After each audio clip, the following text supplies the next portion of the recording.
Šis kambarys jų virtuvė, valgomasis, darbo, poilsio ir miegamasis.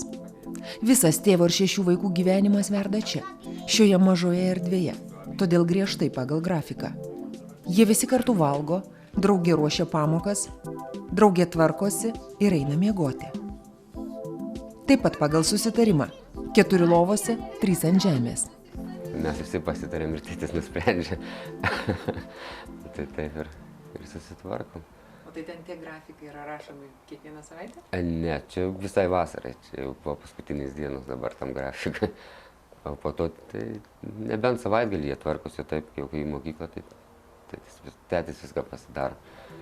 Keisčiausia tai, kad per visą mūsų pokalbį su Sauliumi, 6 vaikų tėvų, vyras nė karto taip ir nepasiskundė, kad jam sunku. Širdis skauda. Taip, pinigų trūksta, bet buityje problemų jis tvirtino neturintis. Nors mažai Gabijai dar net 3 nėra.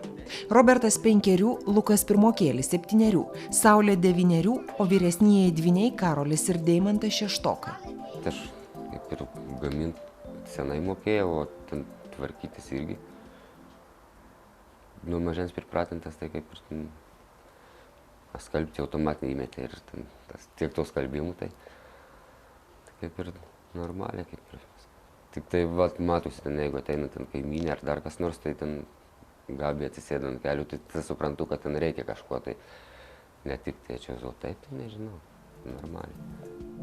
Tačiau moteriškos šilumos vaikams ir savo Saulius nenusiteikęs ieškoti, bent jau kol kas. Dar pernelik skauda po Olgos išdavystės. O gal ligos?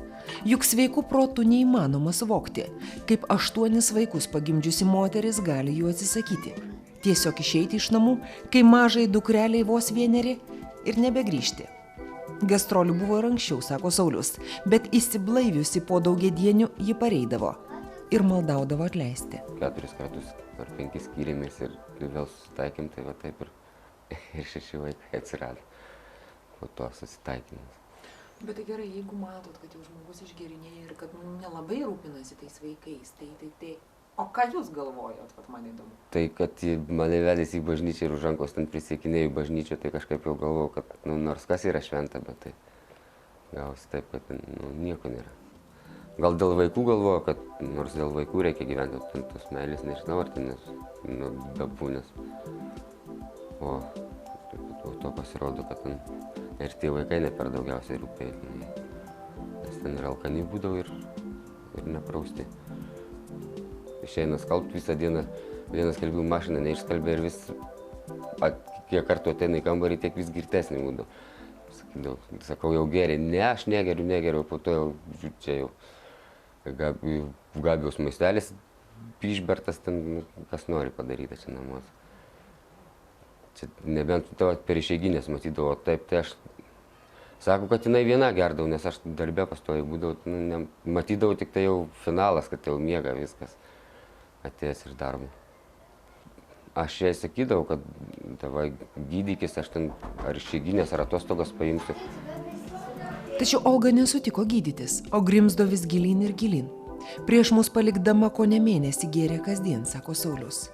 Galop išėjo palydėti draugės. Ir lydi ją beveik 1,5 metų. Dabar nesinori vis tiek surasti vištės? Ne, nesinori, nes užtektinai jinai mums pridarius, tai kaip ir džiaugiamės ramybę dabar. Nebenorinti mamos matyti, sakosi ir Viktorija, vyriausioji Olgos duktė. Nors visą laiką stengiasi pamiršti nuoskaudas, kad nuo 7 augo pas senelius, savo tėčio tėvus. Per motinos dieną net su gėlėmis ir šampanu buvo atvažiavusi. Dabar mergina tvirtina, kad jai svarbiausia padėti broliams ir sesėms. O mama? Argi galima ją taip vadinti? Čia buvo mano sesuo Margarita su savo vaikinu. Ją suradė prie Halės turgaus, pasiėmė, įsodino į mašiną, vežam tave namo. Ne, aš nenoriu namo, aš nenoriu, negrįšiu. Tai čia kada buvo? Čia buvo vasara. Ne šią, o praeitą. Jinai vat kai dingo, bet, žinokit, tikrai neatsimenu. Bet tikrai buvo vasara, jo. praeitą vasarą. Mačiau tik pro balkoną.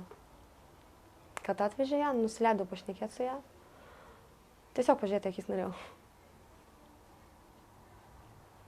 Ir ką matėte akise? Nu ką, prasigėrusi visiškai. Tikrai blogesnis vaizdas, negu galėjau tikėtis. Ir dabar neįdomu, kur jin gyvena, su kuo gyvena, ką veikia.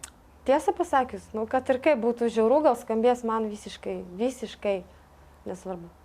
Aš apie ją net nepagalvoju niekada. Man jinai yra ištrinta iš gyvenimo, aš mamos neturiu, viskas. Užtat turiu 2 tėčius, šypteli Viktorija. Tikrai ir Saulių. Nežinau, aš buvau, labai mes su juo labai gerai sutarėm, labai pripratom vienas prie kito. Aš pati pasiprašiau, galiu tave tėčiu vadinti? Tai va. Kai Saulius liko vienas su 6 vaikais, Viktorija vis dažniau užsuka į jų namus. Skanėstų nuperka, valgyti pagamina, pamokas paruošti mokinukams padeda. Tai jūs neįsivaizduojat, kai ateini jau iš pro tas žalias duris užeini, tai visas tabūnas bėga, vykas važiavo. Tai faina gi, jo. Turbūt, ne vienas vaikas taip nesidžiaugdavo, matyt, turėjo tik tais broliai. Tai aišku, ašgi jūs lepim saldumynai, visokie viskas. Gabija žinau, kaip papirkti.